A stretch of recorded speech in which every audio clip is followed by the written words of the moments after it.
What's up, guys? Abstract Tiger Productions here. I am Chris. I'm Drew. And we are doing a in-studio post-movie review. That's a mouthful. Of a movie we saw recently. Yes. Blue Beetle. Now, normally we would do like a, immediately following. Mm-hmm. However, there was audio issues, and we could try ADR, but I don't know if you want to do that. The only thing that would be a problem is which one of us gets to do Robin's voice. No, we just have her come in and do it again. Oh, she would hit us. But no, we don't have the awkward me stepping out of frame to hand her the mic. Yeah. So, yes. Yeah, so that's not going to ever see the light of day unless I do like a funny abridged version. Oh, yeah. Something. So, yeah, okay.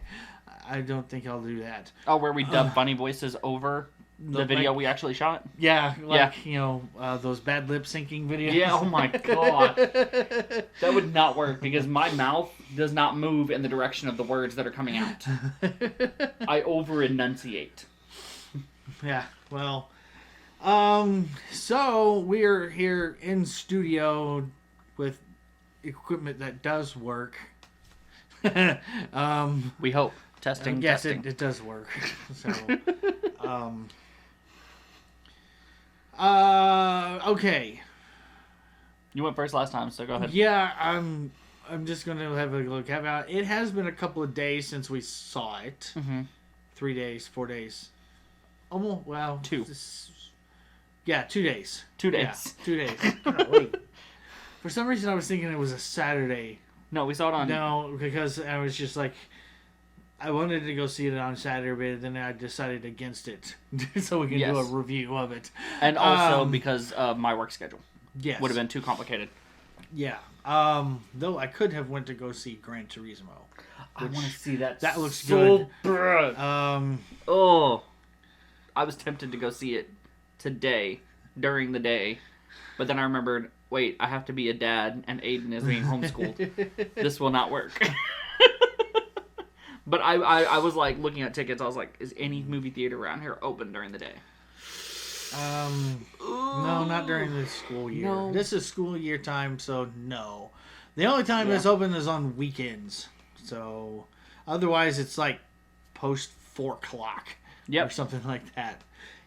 In Fort Smith, they don't have that though. In Fort Smith, they open at noon still.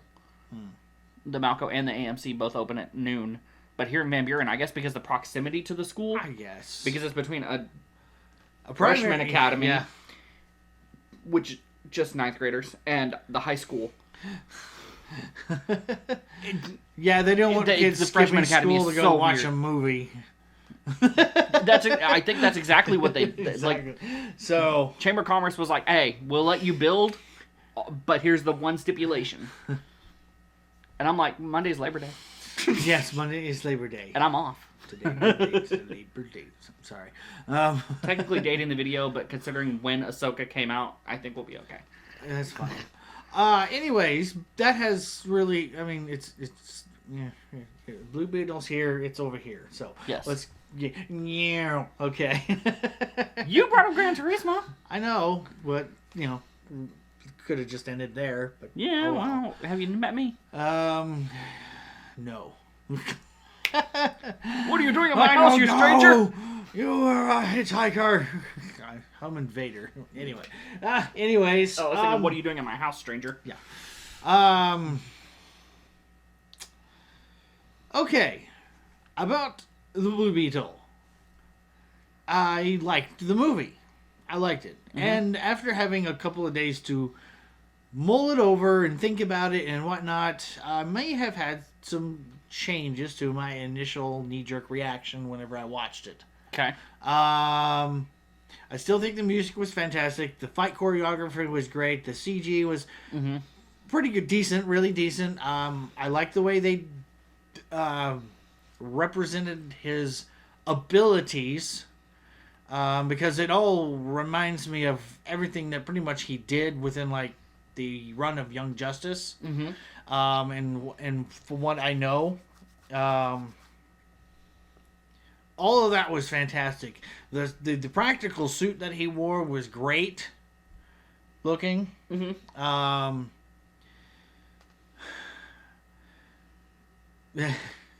Goofy though it may be,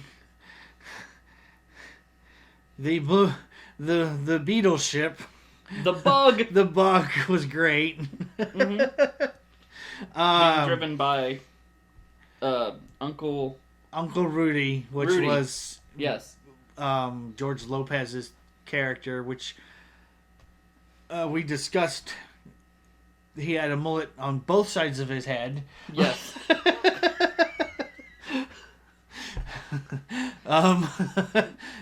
There's your mental image.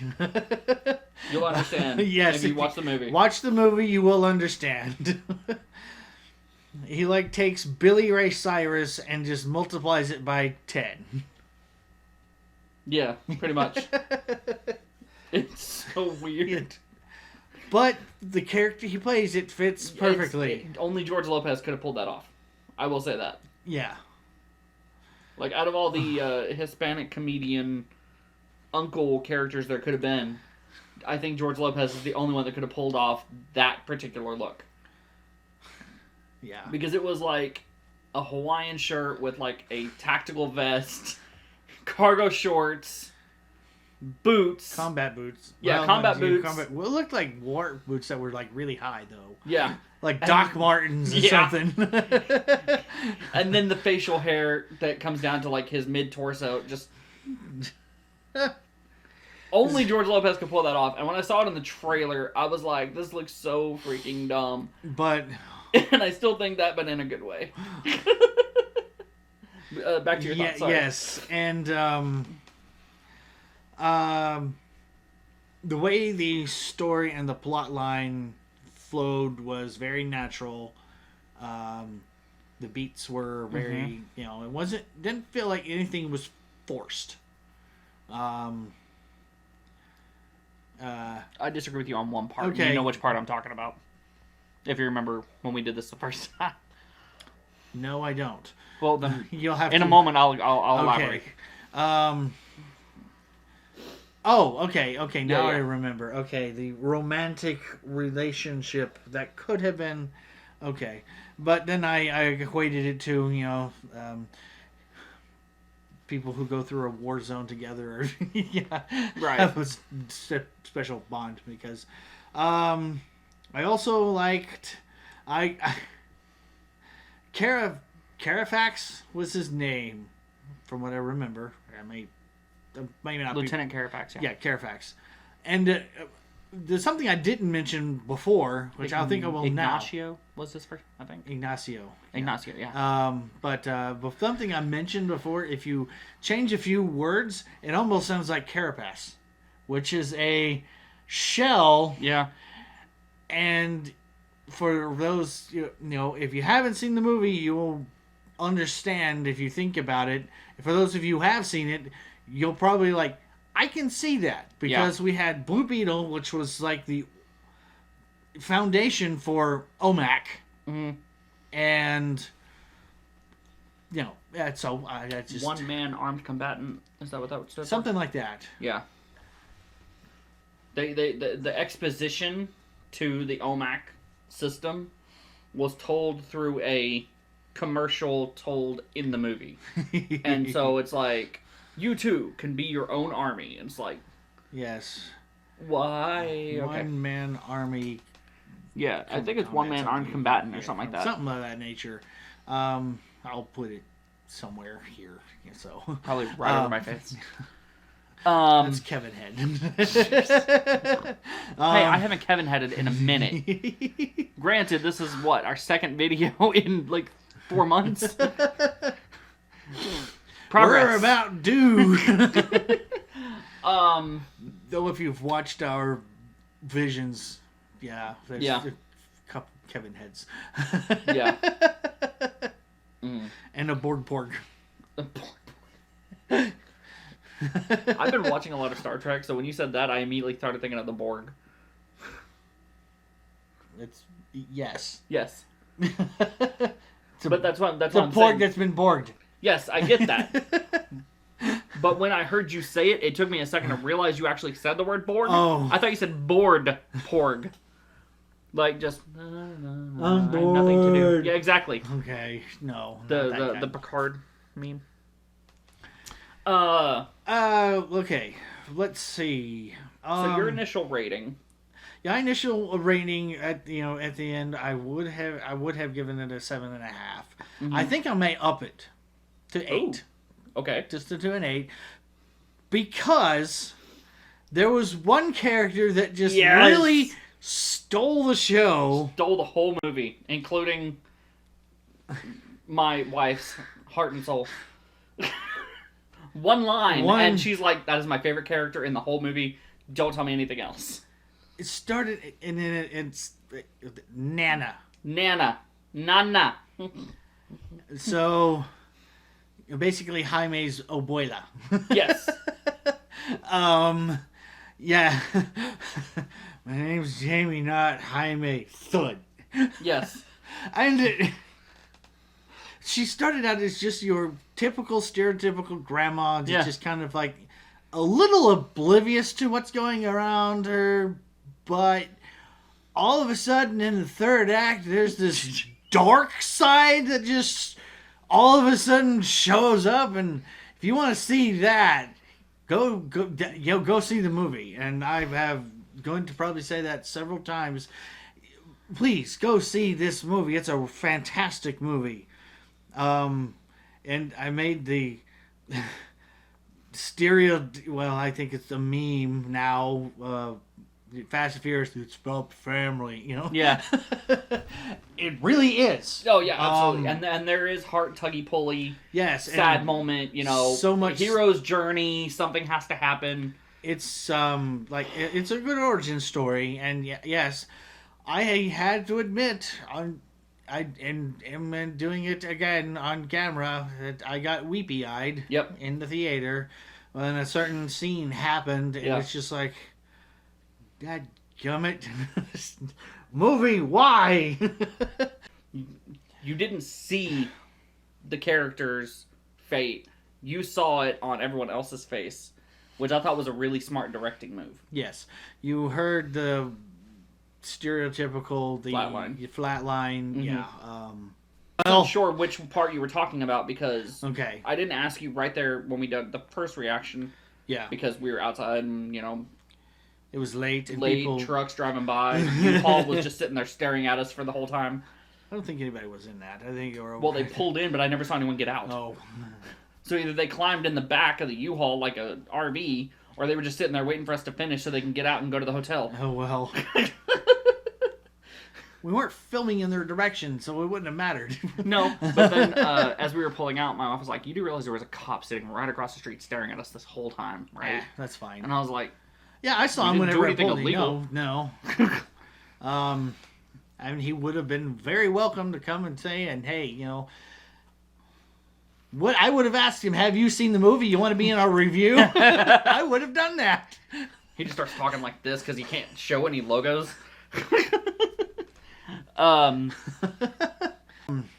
So you were at 7.5, and you think it went up to 8. I went it up to 8 by having a little time to actually process kind of what I've seen on camera and stuff like that.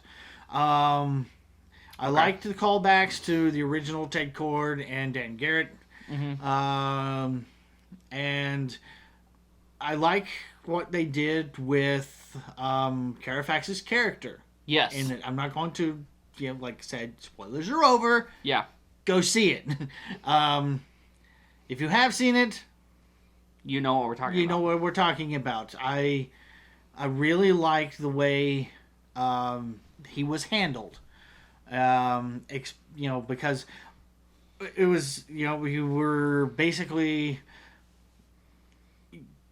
led to believe he was another minion of basically Susan Sarandon, Victoria Kord. Yeah. Which she is the villain, really. Yeah, she's the 100% the antagonist. Yes.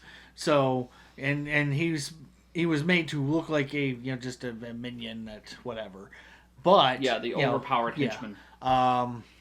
I almost would call him Red Beetle, but nah. Well, apparently but he is the OMAC, like he was the prototype. OMAC, yeah. But he looked so much like the what's the word I'm looking for? The hammer drones. Oh. he looked like a hammer drone that was just red that and black. can actually fit somebody in it. Yes. like Justin Hammer wanted. There you go. That's all he asked for. That's when could you put your hand in right here. I want my board. But yeah, it was a really good film. I really liked it. I really hope he gets another film. Oh yeah, definitely. Not just him being part of like the greater James Gunn DC universe now. Yes. So that would be what, JGDCU? No, they're just calling it the DCU because we haven't had a quote unquote DCU yet. No. We've had the DCCU, the DCAU, the DCEU, and now we just have the DCU. Yeah, so many acronyms. Because the original Batman's all the way up to Superman Returns was called the DC Universe. Then the DC Cinematic Universe was well, they kind of had it basically after Christopher Nolan's Batman.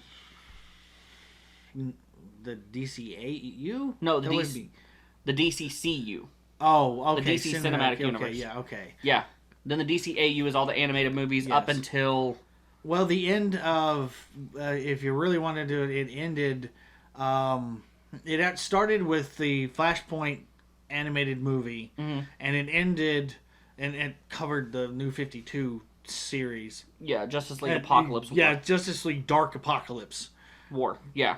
Was the final one, and then Barry fiddled with time again. And went back to World War II, where apparently Superman is there with Wonder Woman. Confusing as all get out. Oh yeah, that's a thing.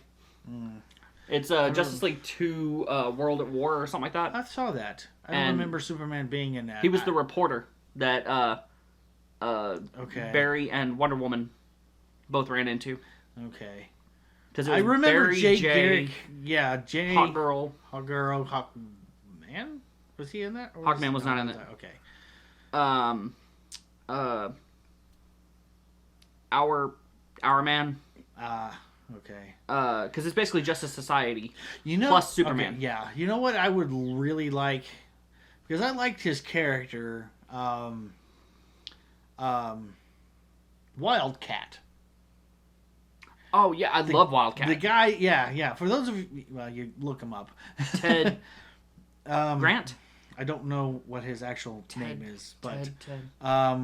but yeah, it would be great to have a movie with him in it. I think James Gunn could pull it off. Because they had Wildcat 2, like a second Wildcat, because in the Stargirl TV show, all of the original Justice Society are killed, and so it's up to Stargirl, who the staff calls to her, right, to rebuild the Justice Society.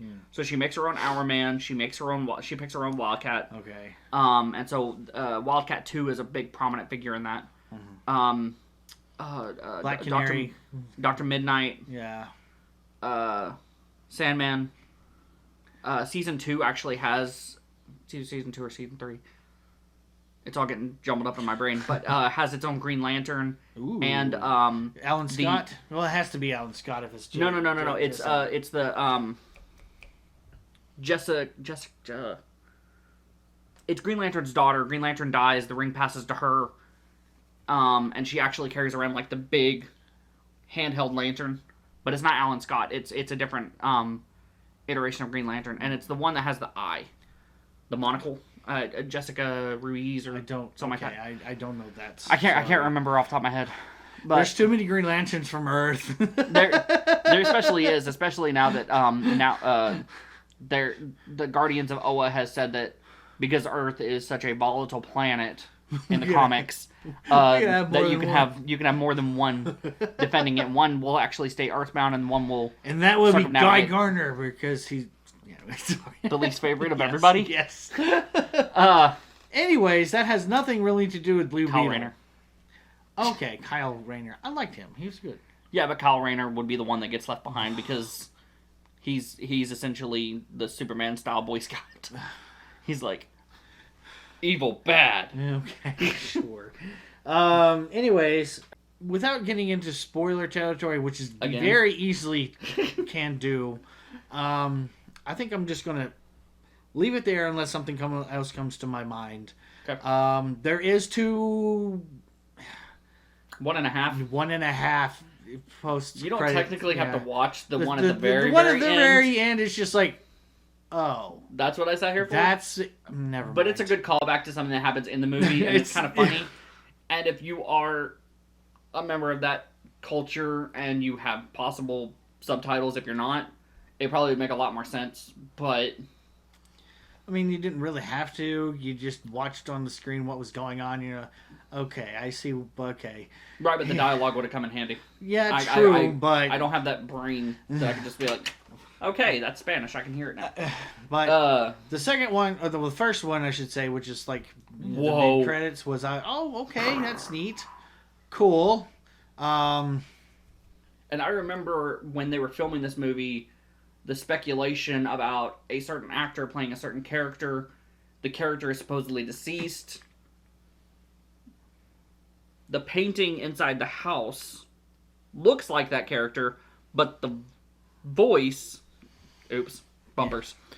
The voice did not match that actor that everyone's saying is supposed to be that character. I don't need bumpers for that. Okay. Because I have no idea what you're talking about. Okay. I mean, I heard the voice. I was like, okay, that's obviously somebody who is not Ted Kord talking about. It's like, if you turn on my computer, tell them that Ted Kord's alive. Okay. Yeah, tell my daughter I'm tell my alive. daughter. This is Ted Kord. Yeah, I am alive. Yeah. But here's the thing. Because of... It was originally supposed to be like a family picture, and they had a body double do it.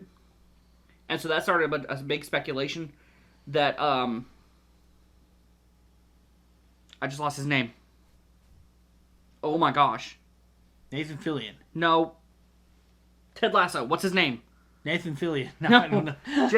I don't Jason know. Sudeikis. Oh, okay. There we go. Jason Sudeikis, the guy that plays Ted Lasso, is supposed to be Ted Kord.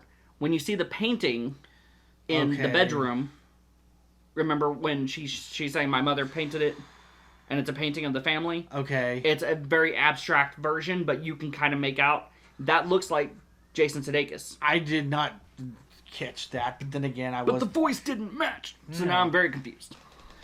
Well, that's true. But Jason Sudeikis would make a great Ted Kord.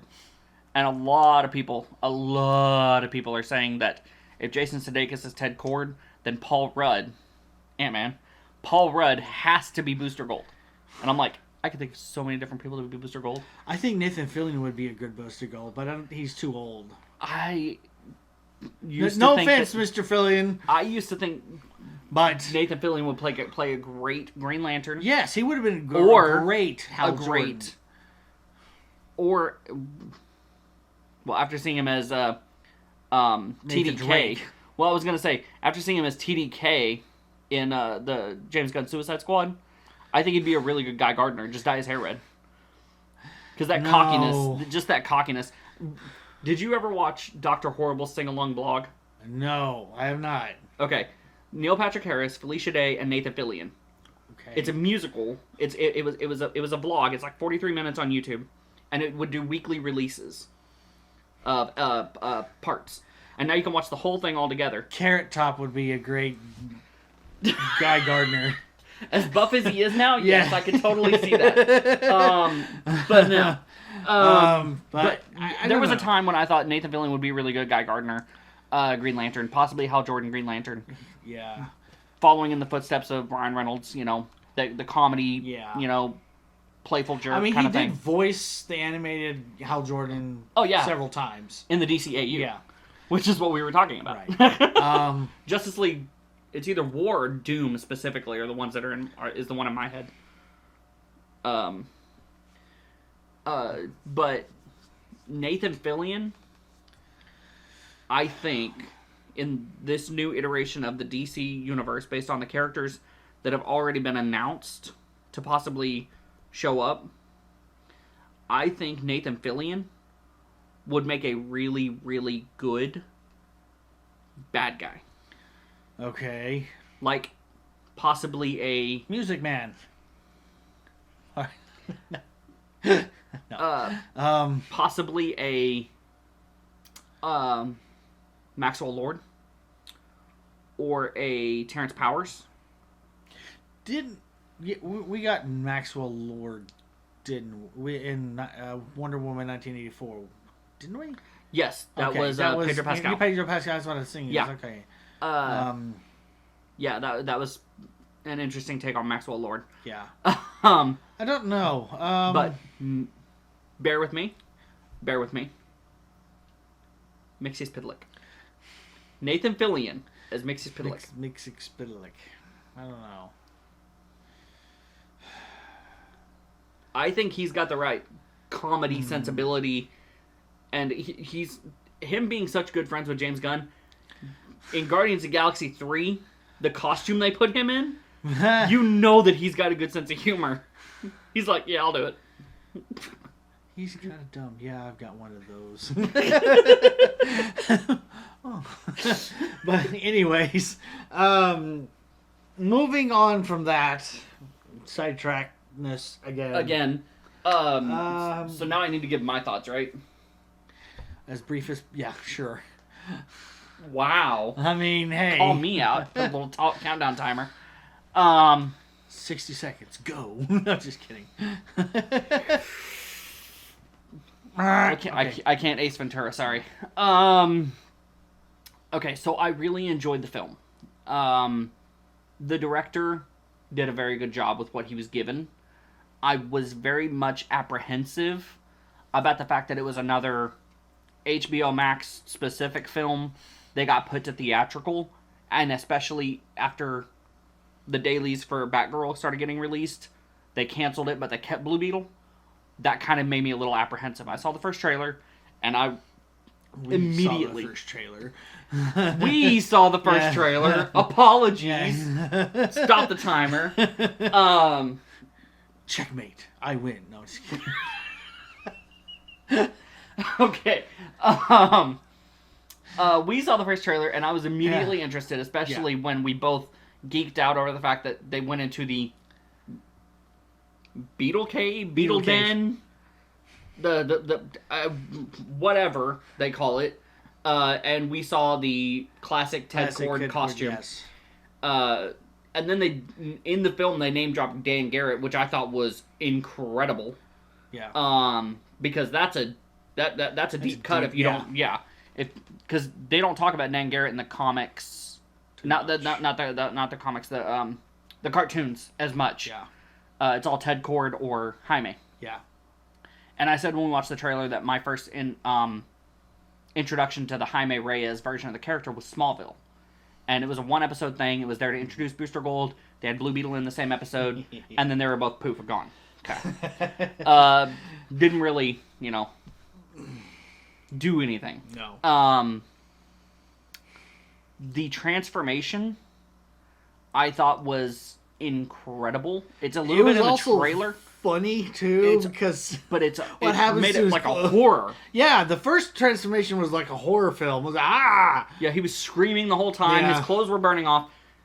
Okay, he's got to talk to the Scarab and be like, okay, we need to come up with some kind of nanotechnology or something that gives me clothes, because I cannot keep affording to buy new clothes if it's gonna burn off every time. Like. Someone similar to that, it would be like Firestorm. Every time Firestorm changes, their clothes disappear, and then it also reminds me of the first the Chris Evans Fantastic Four. Yeah, Chris Evans. Yeah. Whenever he was playing the Human Torch. Yeah, and at first it was like his In the snow. Yeah. Creating a Hot tub. Yeah. Care to join me? Yeah. Okay. Okay, so all that aside, then- my initial Nana. Nana. Nana is amazing. The one line, I'll go ahead and speak for my wife since she's not here. The one line that made her be like, punch me in the arm, this is my favorite character, you can't tell me anything different, was, we all have a past. That line right there was enough to just solidify. She said 10 out of 10 and that we're crazy for giving it anything else. Okay. And she still stands by that because I was talking to her in the car about it. So, my initial rating was 8.25. Mine has actually gone down after a couple days because of it's glaring. It hits me in the face, and the more I think about it, it makes me feel awkward. Like I said, the 2009 Transformers, or not 2009, was it 2009? 2007. Anyways, yeah, 2007's Transformers, the Michael Bay, the random attraction. Oh, okay. Yeah, nerd. Well, he wasn't a nerd. I mean, he was I'm talking about pre-law. Jaime. Yes, I know. Yeah, well, yeah, he's pre-law. Not really a nerd. That's the last thing I would describe a lawyer. You can't go to law school without being a nerd. Anything that requires a postgraduate degree, you have to be a nerd in that field. Comments? Disagree with me. I don't know. I dare you. I challenge you to disagree with me. Devin from Legal Eagle, you can side with me. Okay, law by Mike. Bring it on. And now we gotta cut that. Okay. Joke wasted. So mine has actually gone down to probably about 7.75. Just because the Jaime, was it Jennifer? Yeah. Yeah. Jenny. Yeah. But. Oh, that was another great joke. I had to explain this one to my wife because she didn't get it. But the Maria de la Barrio, it's the telenovela they were watching and they were comparing him to it. Okay. And it's Maria from the neighborhood is Jenny from the block. And so they were saying that... What? Okay, so... I knew what they were talking about. I could understand, but like anything relate, like actors portraying this person or whatever. No. So it's like a telenovela making fun of the Jenny from the Block TV show. I don't know what that is. Jennifer Lopez. I know who that is, but I don't know. No. Basically, it's like a Cinderella story. This girl is in a poor neighborhood, doing everything she can to get a job, blah, blah, blah, blah, blah. Rich man comes in, saves her. And they say, it's like Maria de la Barrio, but switched. You're the Maria. That's where that joke was. Okay. Because Jenny's the rich one and he's poor. Right, I understood that part. But yeah, so the reference to the... I was just... okay, sure, they're making a joke. I'll just roll with it and, whatever. Yeah, I just thought it was funny that it was called Maria de la Barrio. Okay. Because that part I understood. Subtitles. The relationship between Jaime and Jenny got a little distracting, especially when it got to the point of when they had to go up on the roof. Okay, let's stay as vague as possible. Well, yeah, I mean, I thought that was vague. Well, when they went up on the roof and things started to la da da da da, that was a really big jump from, hey, I'm going to possibly give you an interview for a potential job here. Okay, like that. Just there's a lot that happened between those two moments. So, like what? Like what? I'm sorry I gave you... Oh, by the way. I love that they placed it in the DC universe with one very specific Easter egg. Big Belly Burger. That's in almost all of them. I know, but that's my point. And Big Belly Burger is universal. His hoodie said Gotham Law. Yeah, I know. So, I saw that. So that's when my loving, darling wife leans over and says, "This has to do with Batman?" No, he just went to law school in Gotham City, which is very brave of Well, the I think man. he was going to go to law school in Gotham City because he was pre-law, and so I Okay. guess Gotham was his the law school he was going to go to, like his dream law school. Because it didn't say where he Still, was flying in from. Very brave. Yeah. Very brave man to go. And they name dropped Superman, Flash, Batman, all Yes. that, which shocked the crap out of me because I thought the whole point was that this was going to be like so disconnected that it was going to be the jumping off point. Not the first one, but like the jumping off point, that they weren't going to make any specific references. So I thought that was very interesting there. I didn't see that. But I yeah, mean, it's all in just like, all, you know, all in all, I gave it a 7 3/4. I knocked it down. What would that be? Half a point. And you went up 3/4 1 points. and a half a point. You went from 7 1/4. 7. No, I didn't. I had said 7 and a half. Oh, it was 7 1/2. My bad. I was thinking yours was 7 1/4 and mine was Nope. 8 1/4. Nope. Okay. And she's still at a 10, maybe 11. I don't know. But Anyways, it was a good movie. Go see it in the theaters. They Support need- it. Yeah. they support need it. the help. Yeah.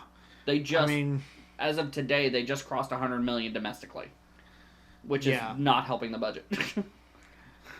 it's a good movie. I mean, I mean, if you like the character, you should go see it. So yeah, he did a fantastic job portraying Jaime. Oh, absolutely. And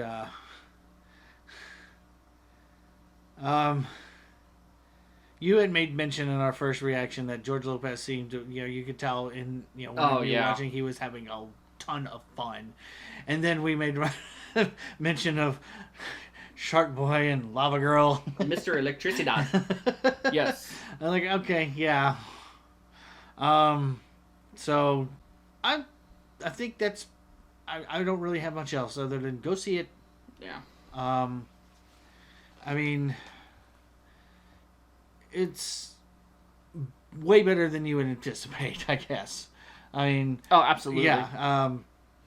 And it's got James Gunn's stamp of approval on it, so that should be more than enough to.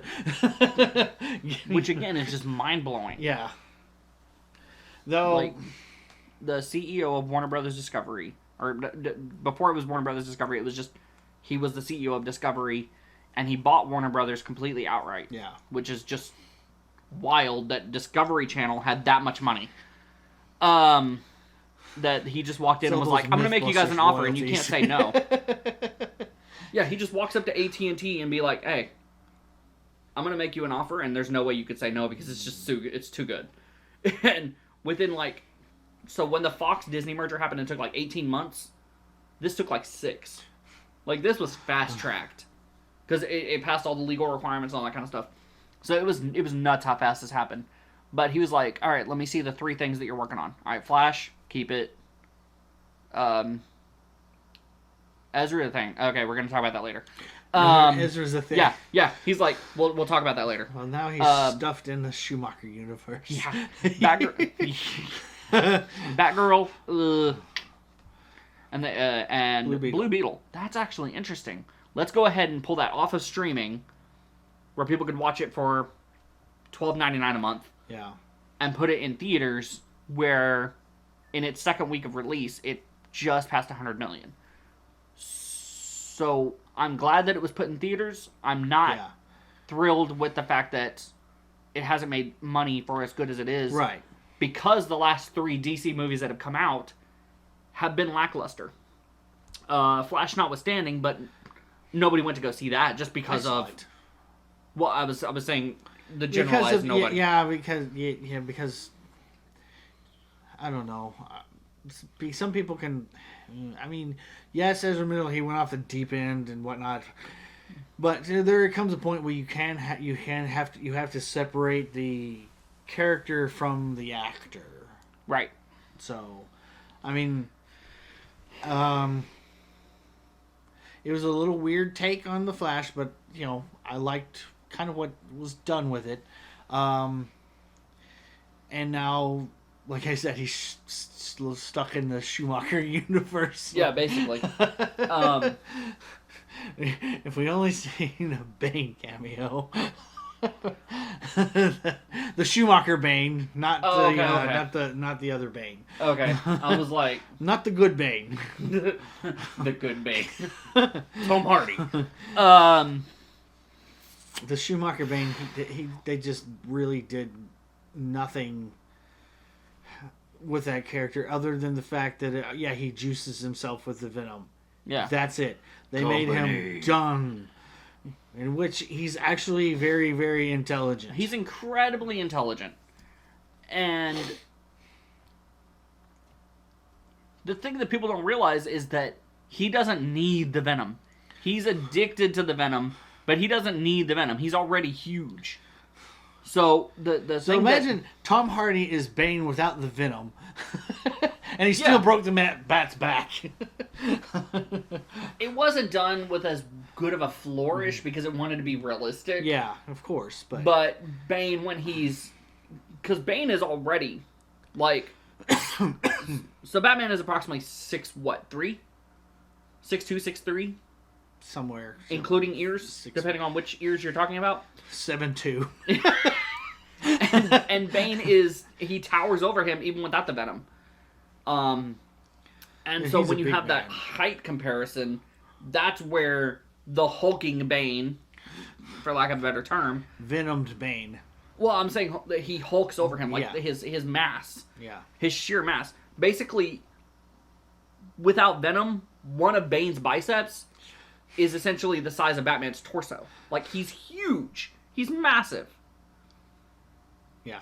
And we've yet to have one that's, obviously CGI notwithstanding, we've yet to have one that gives off that impression. Tom Hardy came close, but without the venom, you took away the... Yeah. I'm not going to say interesting, but the attractive basically part the of thing Bane. that makes Bane, really.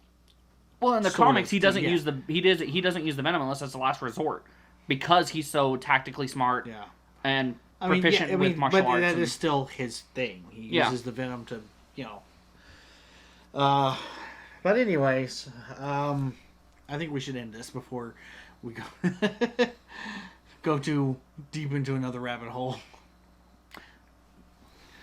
Yes. Eat me. Eat me, drink me. Oh my goodness. What a good boy am I. Oh, sorry. For some reason that makes me think of Wonka, and I'm actually really excited for that movie. Oh, no, that doesn't like that. That makes me remind me of the movie it's from. Oh, Alice in Wonderland. So, I get that, but I was saying, for some reason, What a Good Boy Am I it just made my brain switch over to Wonka, and I'm actually really excited for that, especially after the trailer we just watched with Blue Beetle. Yeah, I don't know. It was kind of meh to me, but whatever.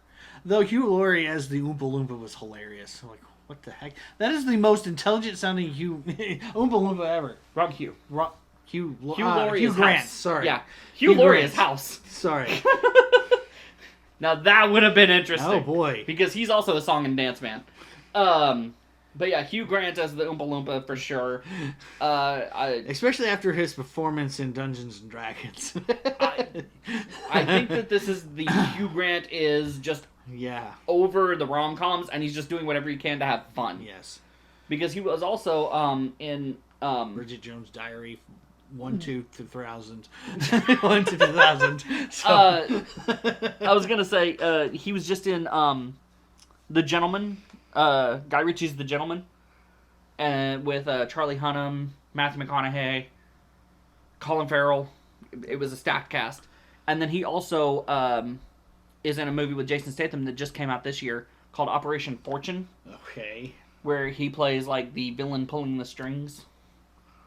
You think he's the good guy. It's very Ares in the original Wonder Woman. Yeah. Where you think he's a good guy there to help, but in reality he's the one pulling all the... Yeah. Okay. Anyways, so having said all that... Movies! Yes. Go see them in the theater. Support the people who actually made them, because they work tons of power, blood, sweat, and tears. Literally, you go into the making them, so hey, go support them.